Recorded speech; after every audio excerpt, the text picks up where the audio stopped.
Well, thank you everybody for joining us today. Thank you, Tracy, for getting this all set up and put together. Ms. Wilson, we are very happy to have you join us today. I know that you definitely have a busy schedule, so any time that we can steal from you is very appreciated. For those of you that aren't familiar, I am Dana Paskett. I am the Vice President of the Chesapeake chapter here for ACT. And Tracy is here as well. If you'd like to do a little introduction, I'm sure everybody knows who Tracy is because I don't know how you can't know who Tracy I is. know. I'm Tracy McPhail. I'm the events chair for the Chesapeake chapter, and I work with the North Bethesda Transportation Center in Montgomery County. Awesome. We don't really have a whole lot of updates for everybody, but I did want to put the plug out there. If you are part of the Chesapeake chapter, or if you're going to be visiting out this way for any number of reasons, we do have a great awards event that we do annually, but we're mixing it up with some different awards this year as it's been we'll say a little bit different of a past year than we've been used to. So we are excited about that coming up October 22nd. If you have any questions, if you haven't figured it out by now, Tracy's your girl. So just send her a little message and she will definitely get back to you on that. Without further ado, I would love to introduce Ms. Wilson now. She is a transportation journalist and senior editor at Streetsblog USA with more than 10 years of experience telling emotional, urgent, and actionable stories that motivate average Americans to get involved in making their cities better places. Previous communications director at the nonprofit media organization Strongtown, she now lives in St. Louis, Missouri. Oh, I love St. Louis. That's actually Enterprise's headquarters. So we'll see that. But Ms. Wilson, please go ahead, take it from here. We would love to hear from you. All right, thank you so much. I really appreciate everyone coming out today. I'm so grateful to Tracy for the initial invitation. I think I'm first gonna do the technical thing and share my screen. It's gonna be ugly for 1 minute and then hopefully you will be able to see all my beautiful slides and none of my presenter notes. So, okay, does someone wanna just give me a thumbs up if once we're loaded? Can everyone see my stuff? Great, okay. So thank you so much again for having me out. I am so excited to be talking not only about one of my favorite beats, which is micromobility. We'll talk more about what I mean when I say that. It is a brand new term that is already having a big impact in the world, but also talking to folks in the Chesapeake area. I was chatting with you all a little bit before, but I have some connections to the Chesapeake area. Namely, I am married to a Chesapeake area guy. The very first trip I took post-quarantine was to a wedding in Baltimore. So I've been in your neck of the woods pretty recently. And it's sad not to have an excuse to like eat a lot of crab right now, but it is very happy to have an excuse to talk about this important topic that has the potential to really transform a lot about how we all get around and commute in particular. So just to get us all on the same page, I just always like to introduce myself very quickly. My name is Kea Wilson, as that kind of introduction made clear. I am a transportation journalist, which means that I have the unique privilege and the very cool job of talking to folks sort of all over the map: practitioners, academics, road users, advocates, folks in the grassroots space. And what that means is that I am lucky to have my tentacles in a lot of different places, but it means that I'm not a technical professional. So we're going to talk a little bit about some requested topics like grants and things like that. If you're looking for advice on how to like soup up a grant application or engineer a bike lane, I'm not your girl, but I would love to point you towards people who are. I just always like to make it clear that I'm coming at this primarily from the standpoint of someone who believes in the power of micromobility and has spent my career trying to tell stories about new trends in it that can drive these modalities forward and make them complementary to transit, biking, and walking, which are the primary modes that Streetsblog is writing about all the time. I'm going to have these contacts up a little bit later, but I like to just put them up first in case you're already eager. So just to get us all on the same page, I wanted to take a quick moment to define a little bit about what I mean when I say the word micromobility, because it's a term that has like already gone through a few different definitions since it was coined in 2017, not very long ago. So some folks these days say that micromobility includes everything from taxis to car share to motorcycle rental. It's all under the umbrella. Personally, I find it more useful to talk about micromobility as shared use modes that do four things. They are publicly shared, as the name would suggest. They're lightweight, so I'm discounting things like Zipcar, low or no carbon, and slow. Most micromobile modes we'll be talking today cap out at 20 miles per hour. There are a few in the moped space that go up to 30, but primarily we're talking about bikes and scooters. I'm not very interested in policing the difference between the kind of bike that you rent for 10 minutes to get to your train stop and the kind of bike that you rent on vacation for a couple of days. I think it's all pretty much in the same wheelhouse, but primarily I'm going to be talking about bikes, scooters, mopeds, and modes that are going to be heavily associated with the last mile, pretty much. Let's go to the next one. More on that last mile. So micromobility options like the ones I just described are heavily associated with getting people through the first and last mile of their journey, which I imagine is a lot of your interest as folks who are interested in commuter transportation. But during the COVID era in particular, a lot of that is beginning to blur. This is an international stat, is why it's in kilometers, about how the share of micromobility rides is shifting from those short sub 10-minute trips to ones that are upwards of 20 minutes at a time, specifically as folks are shifting off of buses and trains that they might find to be too crowded for their comfort level at this stage, especially those who have not yet been able to access vaccination, and onto solo modes.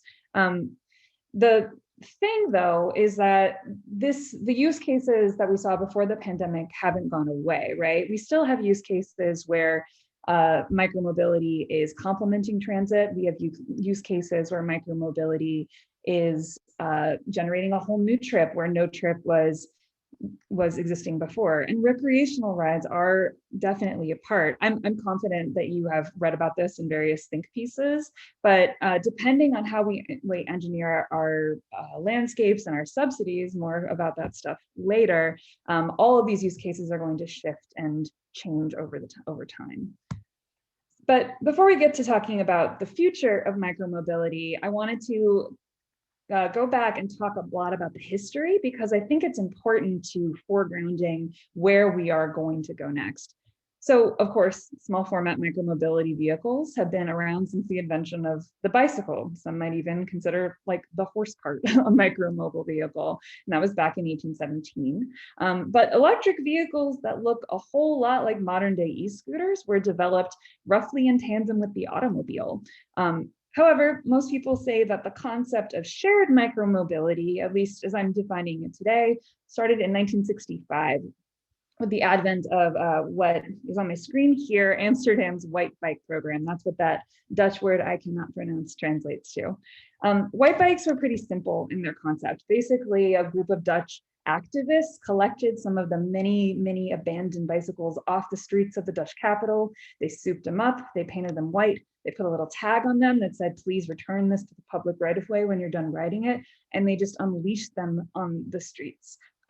Popular lore has it that it didn't quite work out the way that those folks intended. Virtually all of the white bikes were stolen or vandalized, though reports on how long that took definitely vary. But while some folks would say that this project was like an utter failure, I'd argue that in some ways it was a success, at least if you think the purpose of micromobility is to help dismantle a dominant transportation network that is built explicitly around profit for the many industries that benefit from continued car dominance. And a lot of people forget this, but Amsterdam was a car-dominated city back when this program went forward.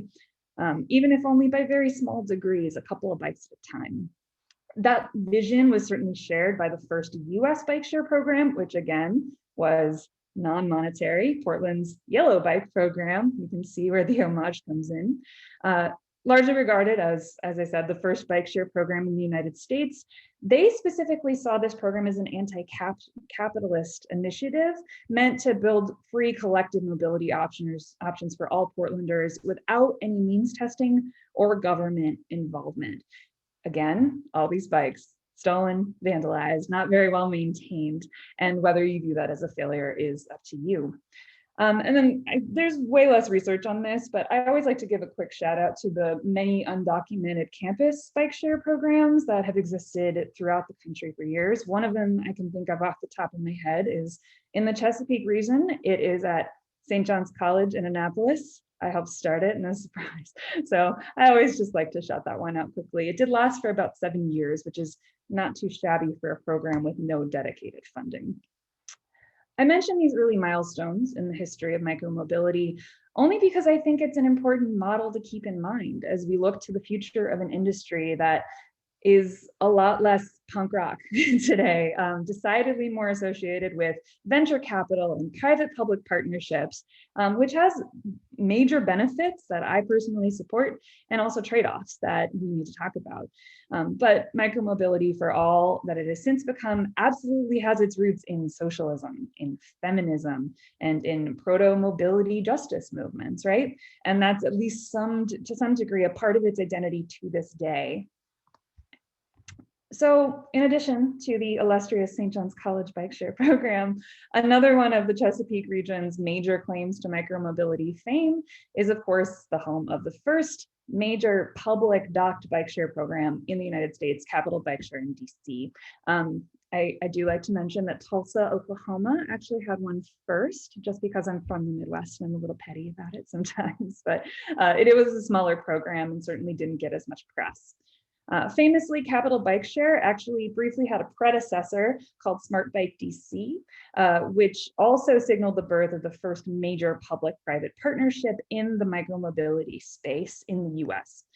Smart Bike started overseas, more or less as a brand of a marketing company called Clear Channel, before opening in DC in 2008 with the collaboration of local government. But when Clear Channel was bought by Bain Capital in 2010, the new parent company saw bike share as the money loser it probably was. I don't know the stats on that.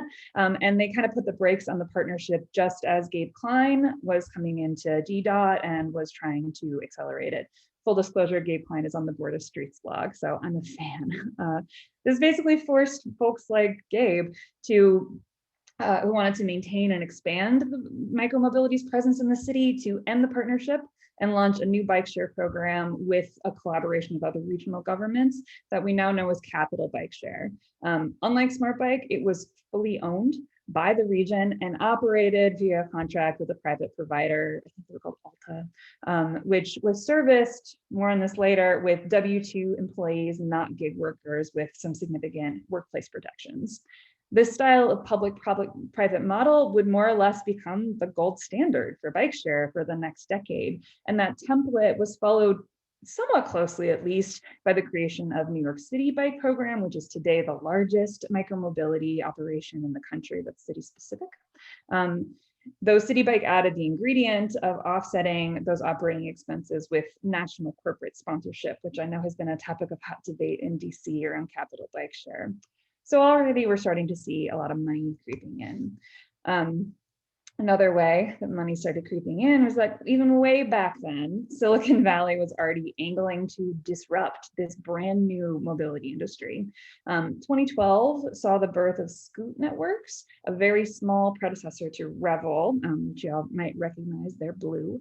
And they brought only about 50 Vespa-style scooters to the streets of San Francisco in its first year, but notably they did it without the participation of local government, and you could rent them on a smartphone. It was the first micromobility option that you could rent, or had to rent, I should say, via technology that was not accessible to everyone in public. It was called pretty much the zip car for scooters. We are still viewing it through this car sharing lens. And needless to say, the next generation of the scooter revolution would make these kind of disruptions seem pretty tame, right? So let's talk about that. as I mentioned earlier, the word micromobility was first coined in 2017. And that's probably because that year was like the biggest sea change in the history of the industry. That's why I'm giving it its own slide. Pretty much every major private scooter and bike share provider that we know and love today was founded that year. Most of them pretty much went all in on dockless modes, bikes and scooters that could be left literally anywhere for good or ill. This, of course, wasn't just like a break in the docked model that was popularized by Capital Bike Share and had been holding court for quite a while. It was also a break from the traditional public-private partnership model, because a lot of these things were just simply left on city streets without any warning to the local authorities. Even in communities where there was vanishingly little protected mobility infrastructure, bike lanes, as they're more commonly called, to keep the users of those modes safe. I remember when it happened in St. Louis, which has a grand total of 1 protected mile of bike lanes, and the think pieces and the injuries were pretty significant. The debate kind of just went bananas from there about the responsibilities of these companies to keep their users safe in a car-dominated environment, largely untested new vehicles, about city leaders' ability to regulate these companies, never mind make them a tool of their larger transportation goals, about who on earth was responsible for ensuring the equitable distribution of bikes and scooters between neighborhoods so people of all socioeconomic backgrounds who wanted to access them could get on one, and of course, how to get people to stop leaving them on the damn sidewalk, right in the middle, blocking the path of folks who use assistive devices. It was pretty significant. The stakes of all those debates went way up in 2018 with the founding of Revel scooters, a medium format dockless moped that could go up to 30 miles per hour. It's a lot faster than even the fastest scooter on the market. And that raised questions about how fast and heavy a micromobility option can be and still qualify for the term before it requires a special license to operate or poses too much of an outsized risk to other users. We are seeing the same debate now with e-bikes all over the country. You will remember from a couple slides ago that rental mopeds did exist before Revel way back in 2012 with Scoot Networks, though they did have designated parking spaces and they rolled out way slower. Both kick and motor scooter operators, as well as the operators of other dockless modes, eventually began working a lot more closely with city leadership. They are not the bad boys of the transportation world that I think they were once widely regarded as. But that was prompted in part by cities themselves clamping down. New York City famously didn't have a scooter pilot until this year. It took them a very long time to allow these onto their streets. But despite that endless controversy, all those think pieces, all of those roadblocks, ridership numbers on dockless models very quickly eclipsed those traditional docked options. And when I say eclipsed, I really mean it, right? So here's a slide from a study I covered in 2020 from NACTO on trends in micromobility growth. The National Association of Commuter Transportation Officials, or City Transportation Officials, got my C wrong there, has been tracking micromobility ridership since 2010 with the advent of Capital Bike Share. But something really curious happened in 2018. First, scooters matched the number of bike share trips that they had been slowly growing over the course of the decade. And then the next year, they doubled it again. Part of why is somewhat just a matter of economics. Scooters are really ubiquitous. Typical dockless e-scooter costs like about half as much to manufacture as the average shared dockless bicycle. And docked bike share can cost like up to 10 times as much because of the infrastructure involved in maintaining a docking station. So that allowed Bird and Lime to just send kick scooters into roughly 100 US cities almost overnight. While 87% of total bike share trips in 2019 and nearly all of their growth between 2018 and 2019 occurred in just 6 cities. That's it. DC was one of them. The reason why scooters have proved such a runaway success is really hotly debated, but most of the folks I spoke to for my story on this report said it was a combination of, again, ubiquity Convenience, the low barrier to entry for people who might not be looking for like a sweaty, active way to get around, which is what you're going to get to various degrees on a traditional bike. Folks wearing skirts, women like scooters a lot more, folks have said, though there are some caveats to that. And that list I just read might speculate you wonder about whether scooters are simply just adding new recreational trips to our roads without really changing how people get around. That's valid. After the 2018 scooter Mageddon, as I like to call it, about 45% of micromobility users said that their ride had replaced a standard car trip. I think that's an impressive number. Some folks don't, because it's not most of trips. There is some new trip generation happening there. So I know a lot of this not so distant history is going to be very familiar to all of you, especially those of you who are transportation professionals. But I'm giving this primer because I think it's important to set up what I see as the 5 big questions about the future of these modes. Namely, can or should micromobility be a moneymaker? 2, and for who? 2, should shared micromobility become microtransit and gain eligibility for public subsidy, which currently it's pretty much not. More asterisks on that later. 3, who should be liable for injuries on micromobile modes, particularly in very car-dominated city environments? 4, is micromobility a tool for socioeconomic equity? Is it expanding the mobility of all groups or just a few? And 5, can micromobility help loosen car dominance in American commuting patterns, which my advocacy lead says should be our primary goal? It's a really fraught question. So we're going to look at all of these kind of in one at a time. So let's start with, can micromobility be a moneymaker? I'm just going to catch up with my notes here. So since way back in those very anarchic beginnings that I described, the question of whether bike and scooter share should even make money has been a really lively one. The cons are very real. You're going to lose a lot of bikes and scooters if you just unleash them on the road and let people do what they will. The thing about that argument that I find a little disingenuous, though, is that when you start monetizing micromobility, there's still a lot of waste. We saw that in the Lime bike program. So Lime is now associated heavily with scooters, but you'll notice that their Twitter handle is still Lime Bike. They originally thought they would be a dockless bike share company.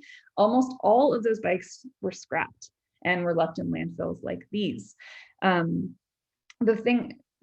What's really troubling about that is that scooters and bikes are modes that generate a lot of waste. Typically, a scooter is only going to be ridden about 20 times before it has to be retired from the fleet, which is very, very different than those privately owned ones.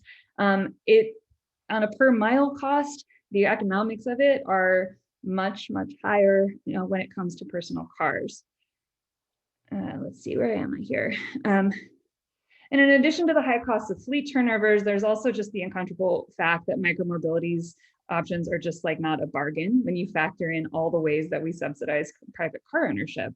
The New York Times did a really good report a couple of weeks ago about the height of the e-scooter boom, and they found out that Bird was losing $9.66 for every $10 it made on its rides.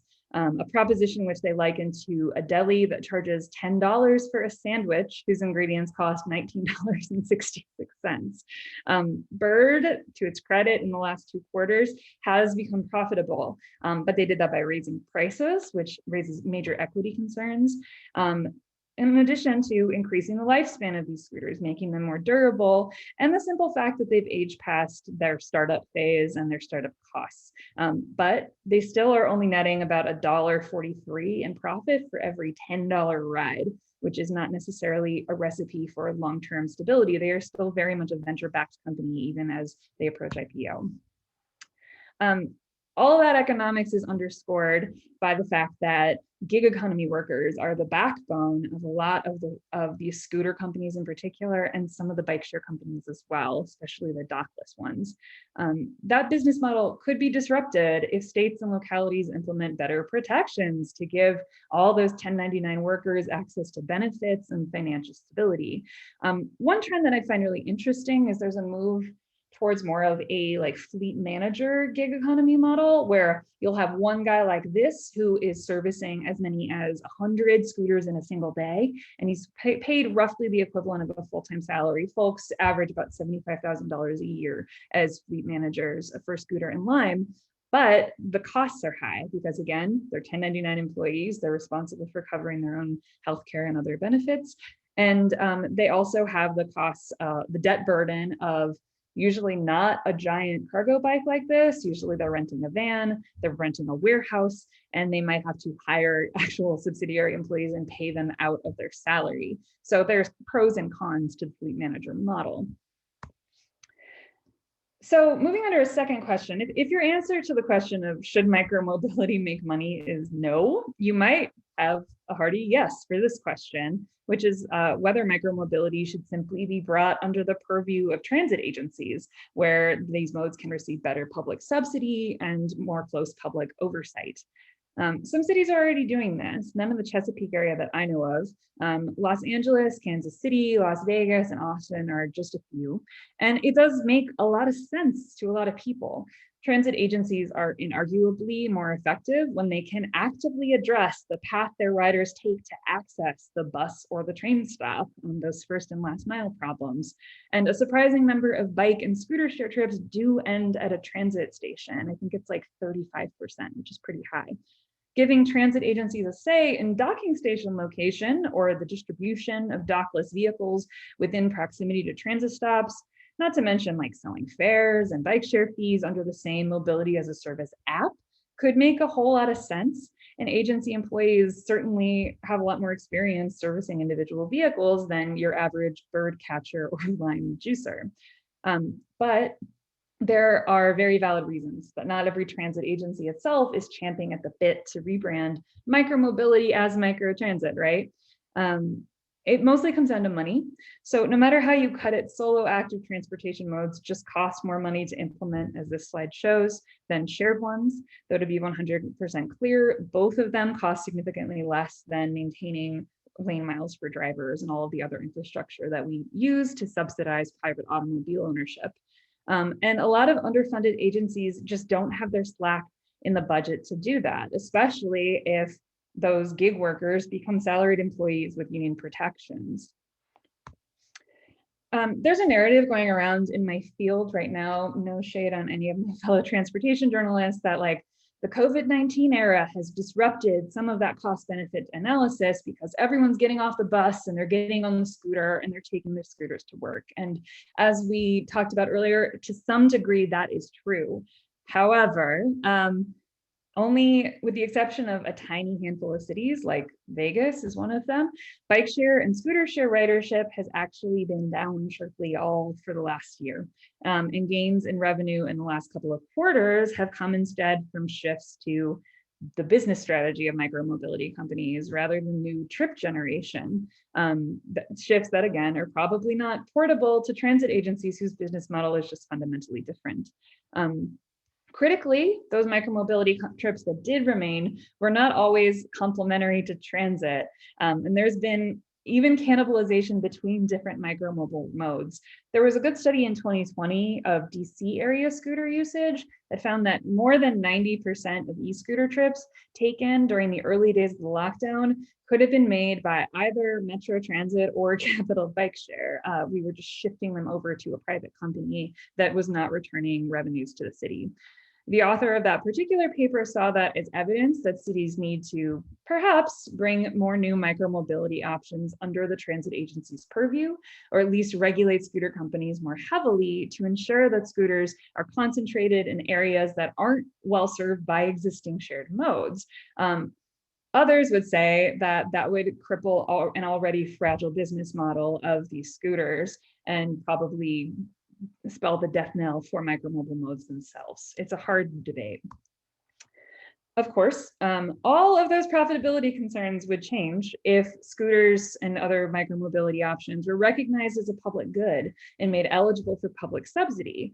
But for the most part, at least right now, they are not eligible for that.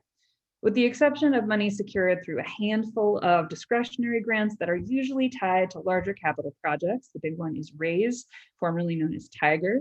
I think CMAQ can sometimes be applied. I'm a little fuzzy on that. Transit agencies can pretty much only use money from federal formula grants to build parking at train stations, bus stations for privately owned bikes at stops, but not for these micromobility hubs. There's a bill moving through Congress right now called the Bike Share Transit Act. I wrote on it and I'd be happy to send you the link, which would excuse me, amend federal code to change that. But for now, the lion's share of grant money available to expand and maintain micromobility systems is either coming from those state and regional groups or from nonprofits, like Better Bike Share is the big one. They do a range of different kind of grants, as well as NACDO, which I mentioned earlier. Pardon me. A lot more money has become available through the pandemic. Minneapolis did a really great micromobility hub project in response to, as part of NACDO's Streets for Pandemic Response Program. But there just aren't a lot of new grants coming out that aren't related to the pandemic, at least from the perspective of a journalist who's hearing from the grantees, please write about my new cool project. So all that is to say that, in my opinion, any conversation about transforming micromobility into microtransit are going to be challenging until we have the systemic reform to the laws that fund transit, both to make those dollars easier to use on emerging technology and to adequately fund shared modes overall. Until we do that, we're going to have some really confusing graphics like this to contend with. I can't even make sense of this, but it is kind of where the debate is right now. Another major obstacle to having any kind of meaningful conversation about like the transitification of micromobility is the not insignificant question of who should be held liable in the event of an injury. Unlike buses and trains, which have bar none the lowest injury and fatality rates of any mode of transportation, shared scooters and bikes, almost by their nature, carry higher risks to each individual commuter, and not just because they're existing in an auto-centric transportation system, as like comfortable as that narrative might be for my readership. Literally my very first week on the job at Streetsblog, the Journal of the American Medical Association published a study showing that e-scooter injuries spiked more than 200% between 2016 and 2019, which is the year that they more than doubled the ridership of bike share, and that more than 80% of those injuries occurred in simple one-rider falls. I was not crazy about this study because in 2016, no one was riding scooters. Of course, there was a 200% spike, and it was significant. And the study also didn't do a very good job of disambiguating between the kind of falls that were precipitated by like bailing off of your scooter when you see a car coming and you want to save your own life, and simple vehicle error or user error. Vehicle error was really big with scooters, especially at the beginning. There are a series of mass tort lawsuits that I'm watching right now, specifically out of California, because Bird and Lime were putting scooters on the road that didn't have effective braking mechanisms. Most of those issues have since been resolved, but it is something that the bus and train industry doesn't have to contend with. Basically, it's true that active modes will always carry some risks that are not associated with mass transportation, and that little terms of service button that you click when you rent a scooter or a bike, absolving the company of liability, is not enough to protect these users. It's totally true. But I think a couple of things often get missed in conversations about liability and micromobility. And the first is that obviously, car dominance has a much higher body count than any micromobile mode around, always has, probably always will. And the auto industrial complex is subject to like nowhere near the same level of scrutiny that scooters and bikes are. I get reports on my desk every day that say that there's a rise in head and neck injuries to scooter users, but when no one really sounds the alarm when the same thing happens among drivers, passengers, pedestrians struck by drivers and passengers. And the second thing is that many of the safety risks of micromobile modes are eminently possible to avoid just through a vision zero approach, which would save all road users' lives. One big point in favor of the publicly subsidized and publicly maintained docked bike share model, which again is like the closest thing to true microtransit that we're going to have, is that they had 0 deaths between 2007 and 2014, 0. and only one between 2014 and 2017. That first chunk of time represented 23 million rides, and that second chunk of time represented about 15. The only bike share death I've reported on in my time at Streetsblog USA was the death of this guy, DC cyclist and emerging urban economist Jim Pagels, who tweeted about unsafe car-dominated DC roads mere hours before he was killed by a reckless driver on a street with no micromobility infrastructure whatsoever that he was forced to travel down to reach his destination. He was a really cool guy from everything I heard from his loved ones. New York's sprawling city bike program similarly didn't have a single death until 2017. Driver error almost always plays a role in a well thought out micromobility system like docked bike share.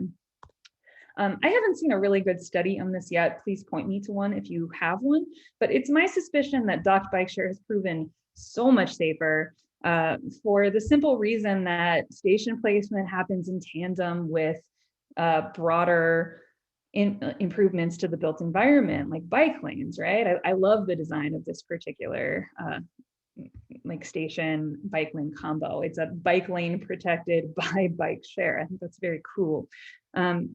You can replicate that a little bit in micromobility. Lime and Bird both have like user action alerts, or when you open the app, it will send you to a petition to request a bike lane from your city, but nothing really replaces a city being able to directly contend with this stuff as they see issues. There's also the question of how much data private companies are willing or required to hand over to their city partners. Most of the folks that I talk to are pretty willing to do that, some are not. And those are big questions. Okay, of course, like all of these questions about expanding infrastructure, like mobility lanes, butts right up against these questions about equity that are so critical to us. In July of last year, Lime released a report revealing that of all their riders nationwide, only 17.2% self-identify as Black or Latinx, even though 31% of American residents fall into those categories. That follows on years of studies that show that scooters tend to skew white, young and male, and bike share riders often skew at least male, even when stations and dockless vehicles are painstakingly equitably distributed throughout communities. And experts are kind of divided on why that is. The easiest explanation, in my opinion, is just the impact of car dominance. Male-identified riders with resources and privileges are statistically just more likely to brave small and particularly active modes than people of other genders who might not have the confidence that their city's policies, built environment, or law enforcement bodies will protect them on the road. But the same Lime study also identified some other factors like sprawl patterns and under-resourced neighborhoods that made micromobility a bad fit. Environmental factors like sweating, which carries a very different cultural currency depending on who you are, and the beauty standards that are applied to your body, your hair, all that kind of stuff. And the logistics of carrying bulky items, which women commuters, women-identified commuters, are more likely to do because we're statistically more likely to trip chain and take a trip from the daycare to the grocery store to work to home, and we have to carry a lot of stuff. And a lot of these vehicles are not designed for cargo. So I also, of course, want to make sure I mention accessibility for people with mobility challenges. Most notoriously, dockless companies have struggled to find scalable answers to the problem of vehicles cluttering up sidewalks, even when you have a designated parking space like this. You can see the little outline of where you're supposed to put the scooters, and you can see where people are actually putting the scooters in the right of way. There are some interesting developments with this around geofencing. There's a race to develop a really, geofencing basically is you can program a scooter to send an alert to the rider when it is being parked outside of the four corners of that particular space. But that stuff is all still kind of under development. We can talk about it more in the Q&A if you're curious. On the other hand, I think that a lot of micromobility options are incredible tools for expanding the accessibility of all people. I'm particularly a big fan of Lime's new pilot. They have released designs for, I think, 8 different mobility options that are accessible to folks in wheelchairs, folks who need a hand cycle option, folks who need like intensive, like carrying capacity, all kinds of cool stuff. And they're all available for rent with exactly the same amount of ease as one you would find on the street. They're delivered to your home at no additional charge. And of course, there's a whole lot of folks for whom that traditional bird scooter or that traditional docked bike share is going to be a better mobility option than anything else they've had, especially because it's rented by the minute and they don't necessarily have or want access to a private micromobile option. So based on that last slide, you might think that my personal answer to the million-dollar question, can micromobility help loosen car dominance in American commuting patterns, would be a tentative yes, and you would not be wrong. I see 3 reasons why. The sheer volume of investments into micromobility right now, the pending legislation, especially around surface transportation reauthorization, that could make these modes a much bigger part of our commutes than ever. And also new leadership in Washington, D.C. Yes, that is a photo of Pete Buttigieg on a Capitol bike share that broke the internet. These all suggest to me that shared, lightweight, slow, and low carbon modes are all poised to grow. The question is whether it will grow in a way that centers maximizing profit for corporations or maximizing mobility for citizens, whether it will complement public transit or undercut it, whether it will be comprehensively safe or simply tacked onto our existing deeply unsafe transportation culture, and whether it will be equitably distributed and universally accessible to anyone who wants to ride. Those are all big, lively questions that I don't know the answer to, but I would love to talk to you about them in the Q&A, which we can go ahead and start. Thanks so much for your time, everyone. Thank you so much, Kea, for your presentation. Thank you so much for joining us today. And if anybody has any questions for Kea, please put it in the chat, or you can feel free to unmute yourself and ask questions. But I'm going to start out with a question. A lot of what we do is marketing those alternative modes to folks and trying to get them out of their cars. How do we make micromobility more attractive to folks, letting them know that how to be safe? How do we do that in our industry? Yeah, so I can only speak to what I have seen tried because I'm not in the industry. I really wish that I could give you a more definitive answer. The things that I see being really effective in increasing ridership in micromobility modes is first having a really deep understanding of what these riders need, depending on their identity groups, their demographics, their route, where they're going. The biggest barrier that most folks face, and this has been confirmed from studies from I think all of the major scooter and bike companies that send me press releases, is infrastructure. Making cars safe, making these modes safe from vehicle travel, specifically car vehicle travel, that whatever the reality is, the perception in a lot of these places is that it poses an outsized risk to them. That's the number one concern cited by literally every demographic group. The other concerns are, things like being stranded if your bike breaks, not having access to emergency medical care. All of this stuff is compounded by racism, sexism, all those isms that make everything about mobility challenging in the United States, and make everything challenging in the United States. The question about rider education is a little bit, I haven't covered as closely. I know that there have been, like, Lime did an initiative called Lime Academy, where they actually, I think it was targeted primarily towards parents of young adults. You can't rent a scooter if you're under 18, but they recognize that people are going to do it. So they created a portal that will educate someone on how to ride safely in the lane, how to share space with pedestrians, how to share space with cars. The helmet question is certainly the big one that the industry is constantly trying to contend with.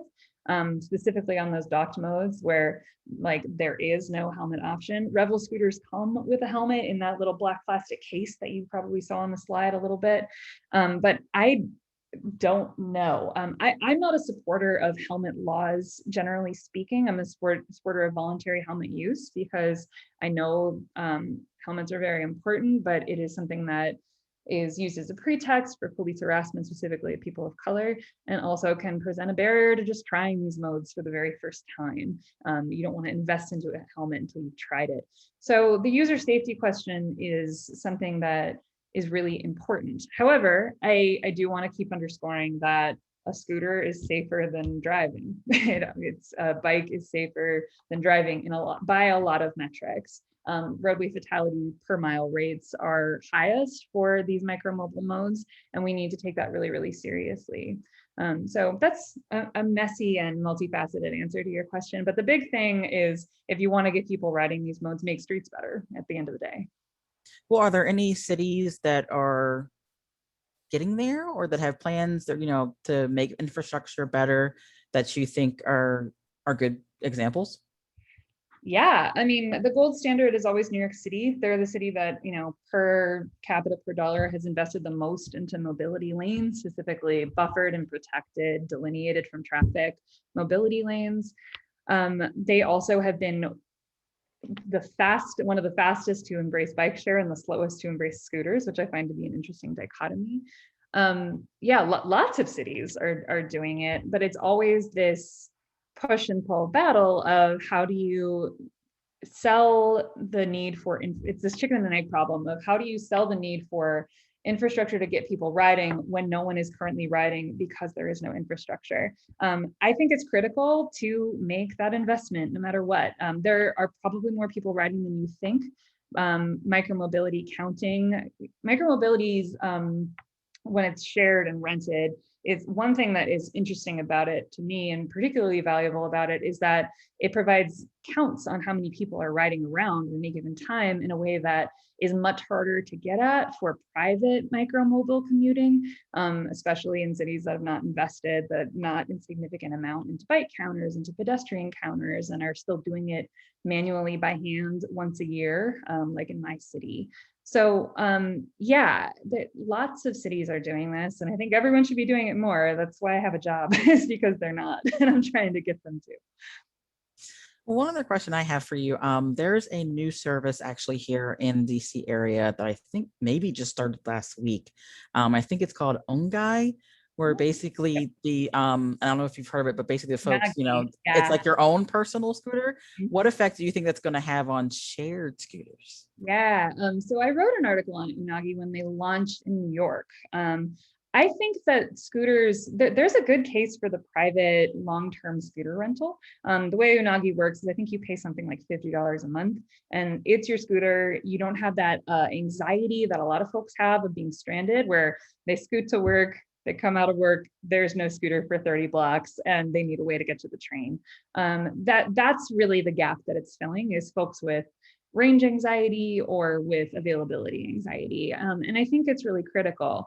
I do not think that model will ever replace specifically like well-maintained docked or ubiquitous dockless scooters and bikes, because ubiquity is really important. A lot of these scooter and bike trips are happening spontaneously. It's something that people take on a whim when they see that the bus is late, and they're like, well, I'm really only going half a mile. It's okay if I just try this instead. So yeah, I think it's a different use case that will not like take away from any of these other modes, but will enhance it for some other folks. That said, I have not seen their numbers. I don't know how popular these things actually are, but I do know they're expanding to the Chesapeake region, which is a good sign, if nothing else. Yeah. All right, let's see. We have a question here from Kathleen. I work in what many would consider a borderline suburban rural area. We, however, have 2 universities nearby, and scooter sharing would definitely help to reduce SOV trips. However, it feels very important at this time to advocate for higher paying jobs with benefits instead of adding to the temporality of our gig low wage economy, trying to attract young professionals. Have you seen any micromobility programs that have successfully employed higher wage positions? I know you mentioned the fleet manager's options before, but that sounded like a complex option. Yeah, it's a great question, and it's a hard one. So the one micromobility company around scooters in particular that I have seen successfully pay people is called Spin. They are a subsidiary of Ford, and that's how they can do it, because they're being subsidized by the auto industry in a lot of ways. But they have some really awesome forward-thinking people who are working for them. They were able to do things like, for instance, at the start of the COVID-19 pandemic, Bird, Lime, a lot of the smaller dockless companies and bikes pulled all of their stuff off of the roads. And they argued it was because we didn't know enough about COVID, maybe surface transmission on handlebars was going to be too high. It was widely speculated within the industry that they weren't going to have enough gig workers to service those vehicles. And they just decided to cut their losses and pull them off the streets rather than having a bunch of half-charged scooters lying around. Spin didn't. Spin was the one that stayed, and they saw their ridership numbers go way, way, way up.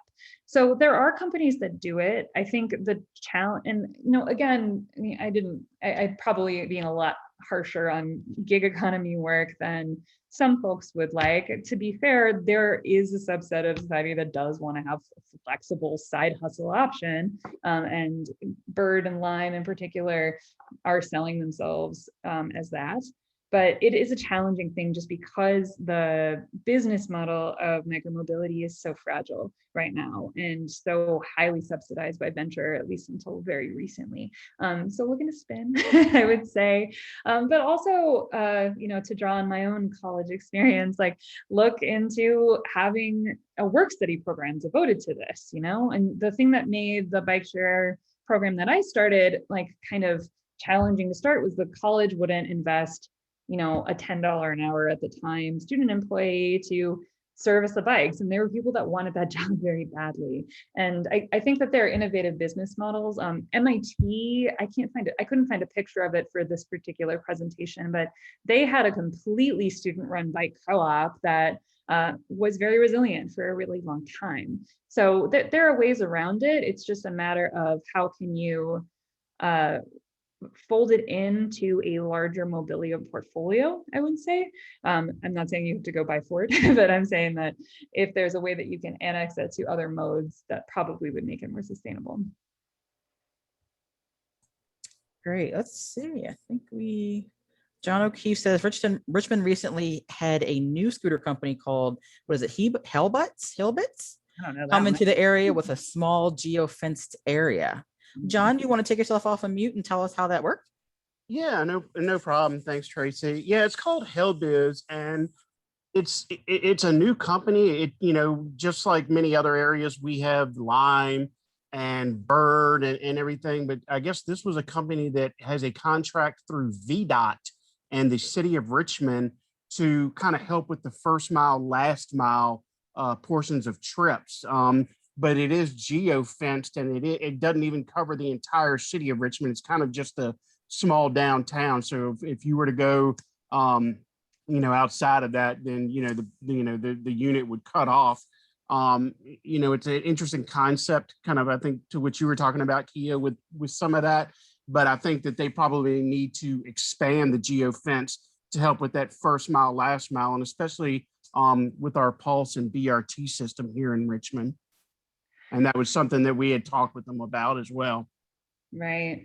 Geofencing is really promising technology. And I didn't get into it in this presentation, but there's a big push to, in the next update of the MUTCD, the manual uniform traffic control devices, to include more guidance and requirements on geofencing specifically as micromobility becomes a bigger part of the equation. And as geofencing becomes a tool to keep these things within city limits, within clustered around transit hubs and things like that, off of sidewalks and near charging stations. I didn't even touch charging because I get 1,000 emails a day about how to keep these things charged efficiently and innovations in that. But it's interesting technology that has a lot of ways to go, but could be really cool. I'm interested in geofence applications where like the scooter will turn off if it like goes into an area it's not supposed to be, if it like goes on the sidewalk or something, it's like you have to pick it up and put it back in the mobility lane. That's pretty cool. So we'll see how it all works out. I'm glad to know that there's something cool going on in Richmond. I'll put that on my notes. Is there any new ways with charging scooters that you've heard of? That's actually a hot topic too, how to keep them charged. Yeah. So the one that everyone seems to want me to report on, and I haven't yet, is this idea of like a massive charging hub, which basically is a return to the dock system at the end of the day. And that's why I've had a hard time getting a pitch through to my editor, because he's like, well, isn't this just docking? I'm like, basically. But the charging hub basically is if you're out riding a Lime or a Bird scooter, instead of leaving it exactly outside the door of your doctor's appointment, you get a small discount for leaving it back at a charging hub, where either there's a cluster of other scooters that lots of people are going to pick them up, or there's actually a physical charger sitting in like a parking garage or something like that. That's the innovation that people are find very promising and exciting. It's not innovation because it's what e-bikes and docked bikes have done from time immemorial, but it is like something that to watch and could be cool. Those are the big ones. The other one is like distributed energy resources. So how we can get distributed energy resources is just a fancy word for like small power supply out in the world, basically. So when we have electric car charging infrastructure, will that be synced up with electric scooter charging infrastructure? Will we have a solar panel on top of a bus shelter and you can charge a scooter right on there, that kind of a thing. So charging is a big topic that I was like, this presentation will be hours long if I go into it, but there's certainly no lack of resources out there for folks who are looking for new models and trying to figure out how to keep fleets going, even in extreme weather like you guys get in the summer. I remember very clearly in Maryland, the humidity is gnarly. Oh, yeah. Yeah. There any other questions for Kea? Last call for questions. All right. Well, if not, I'm going to be very cognizant of everybody's time. Again, thank you, Kea, so much for your presentation and spending this hour with us. And thank you, everybody, for joining us. Everyone have a wonderful day and continue to be safe out there. Yeah, thank you so much. And please tip me as well. I'd love to learn from you. So, take Thank care. you.